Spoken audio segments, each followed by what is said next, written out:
के सभी छात्रों का सामाजिक विज्ञान की क्लास में स्वागत है। आज नागरिक शास्त्र के पाठ प्रथम में सत्ता का विभाजन पाठ से संबंधित कुछ महत्वपूर्ण प्रश्नों पर चर्चा करनी है, जो परीक्षा उपयोगी बहुत ही महत्वपूर्ण है। उनमें अति लघुत्तरीय और लघुत्तरीय प्रश्नों पे चर्चा प्रारंभ करनी है।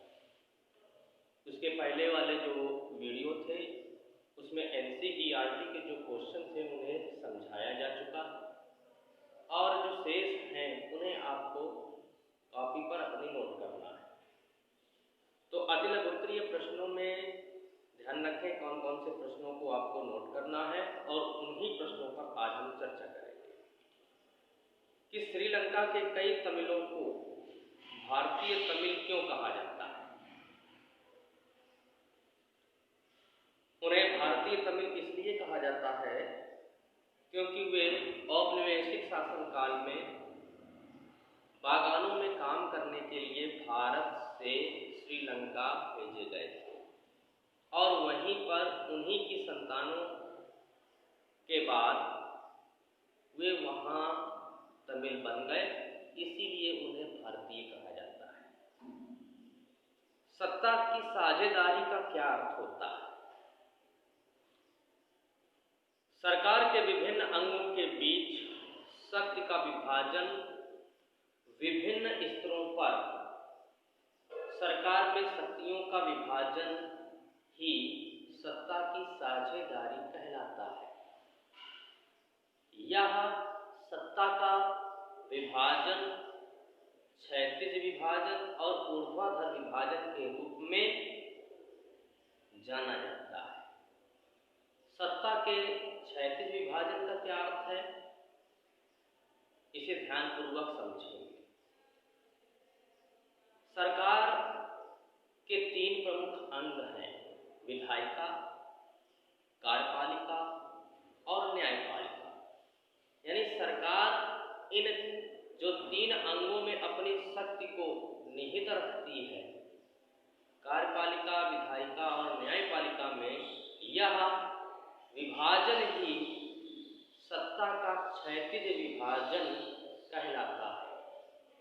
ये तीनों विभाजन एक दूसरे के पूरक हैं, एक दूसरे को पूरा करते हैं और अपनी अपनी शक्ति का उपयोग करते हैं। ये स्वतंत्र रूप से कार्य करते हैं और कोई भी एक दूसरे के कार्यों पर हस्तक्षेप नहीं करता है। यदि करने लगा तो निश्चित है कि कहीं न कहीं अव्यवस्था समाज में देखने को मिल जाएगी। अब प्रश्न उठता है कि सत्ता का ऊर्ध्वाधर विभाजन किसे कहते हैं? तो इस व्यवस्था में सत्ता का विभाजन विभिन्न स्तरों पर किया जाता है।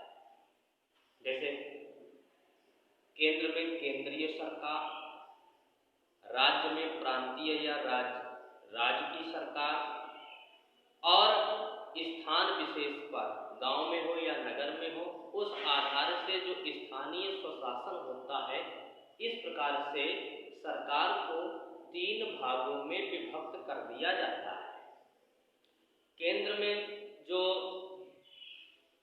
चयनित सरकार है उससे भारत का प्रधानमंत्री चुना जाता है, जो राष्ट्र की कार्यपालिका का प्रधान होता है, उसे केंद्रीय सरकार कहते हैं। उसी प्रकार से राज्य में एक मुख्यमंत्री होता है, जो राज्य की कार्यपालिका का मुखिया होता है। उसी प्रकार से स्थानीय स्वशासन में स्थान विशेष में जो शासन की बात को संभालते हैं, जैसे गांव में प्रधान है, छोटे नगर में नगर पंचायत है, ब्लॉक स्तर पर है तो ब्लॉक प्रमुखी है, जिला पंचायत है। उसी प्रकार से नगर में बड़ा नगर है तो नगर परिषद है और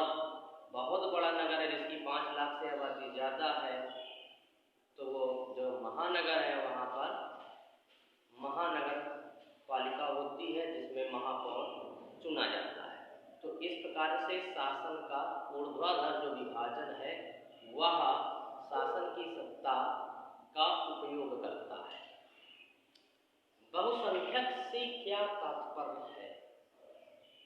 वह व्यवस्था जिसमें देश में रहने वाले बहुसंख्यक समुदाय अपने मनमाने ढंग से शासन करें और अल्पसंख्यकों की आवश्यकताओं को अनदेखा करें, उनकी इच्छाओं की अवहेलना करें, तो ऐसी दशा में जब कोई सरकार एक वर्ग विशेष पर मेहरबान हो जाती है और अन्य वर्गों पर जो छोटे वर्ग हैं, अल्पसंख्यक वर्ग हैं, उनकी आवश्यकताओं की अवहेलना करती है, तो ऐसी दशा को बहुसंख्यकवाद कहते हैं। मोस्ट इंपॉर्टेंट प्रश्न है ये।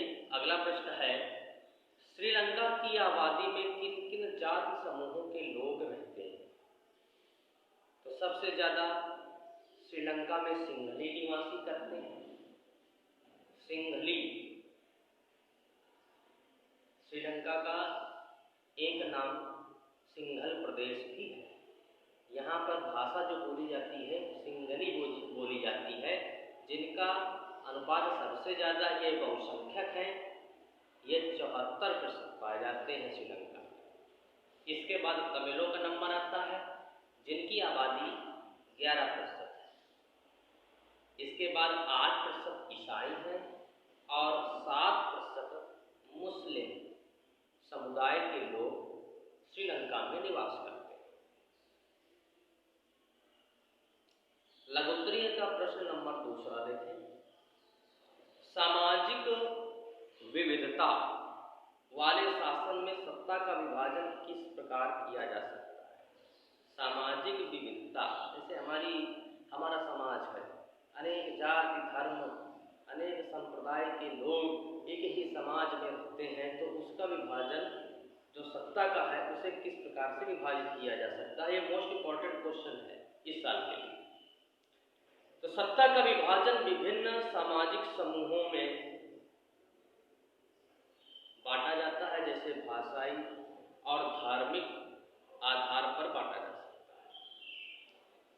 विश्व के कुछ देशों के संविधान और कानून इस बात का प्रावधान करते हैं कि सामाजिक रूप से जो कमजोर समुदाय है, महिलाओं हैं, उनको विधायिका में या प्रशासन में हिस्सेदारी प्रदान कर दी जाए, जिससे ये लोग स्वयं शासन को अपने से अलग न समझें।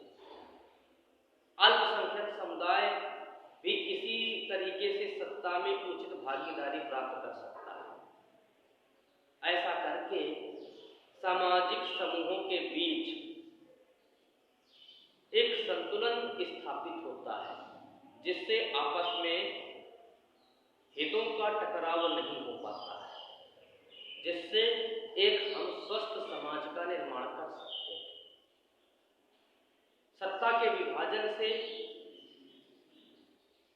जाति धर्म और लिंग भेद के आधार पर हम यदि सत्ता का विभाजन उसी प्रकार से कर दें, तो सब लोगों को सत्ता में आने का अवसर प्राप्त होगा और वे लोग अपना अपना विकास कर सकेंगे। इससे राष्ट्रीय एकता को भी बल मिलेगा और एक संगठित समाज की स्थापना होगी। अगला प्रश्न, बहुसंख्यकवाद ने श्रीलंका में किस प्रकार सामाजिक तनाव को जन्म दिया?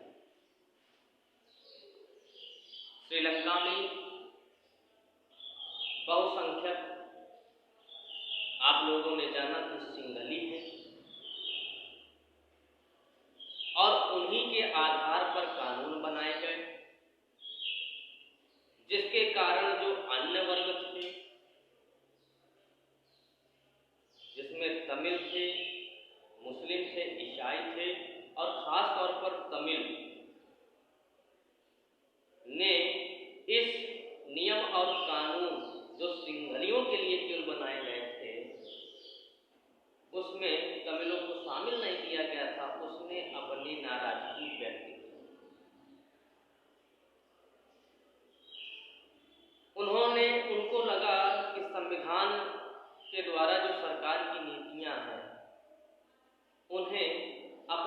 अधिकारों से वंचित करना चाहती है, उनके हितों की अनदेखी की जा रही है। तो परिणाम यह हुआ कि तमिल और सिंहली समुदाय के बीच संबंध बिगड़ने लगे और इतने बिगड़ गए कि तनावग्रस्त हो गए। इस तनाव के कारण श्रीलंका में गृह युद्ध की स्थिति बन गई और कई वर्षों तक निरंतर युद्ध चलता रहा। अंत में संधियां हुई। संधि के बाद तमिलों को अधिकार प्रदान किया गया और तब जाकर के श्रीलंका में शांति स्थापित हो गई। तो ऐसी ही स्थितियों को अनेक देशों में हम देख पाते हैं।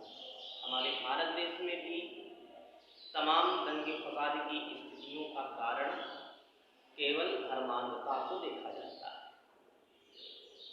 सभी लोग अपने अपने हितों को ध्यान में देने का प्रयास करते हैं, जिससे कई बार दूसरे धर्म या दूसरे संप्रदाय के हितों को नुकसान पहुंचने लगता है, जिससे आपस में टकराव की स्थिति बन जाती है और यह टकराव एक भीभत्स रूप धारण कर लेता है, जिससे समाज विखंडित हो जाता है और समाज के विखंडित होते ही राष्ट्र विकास के मार्ग से पृथक हो जाता है।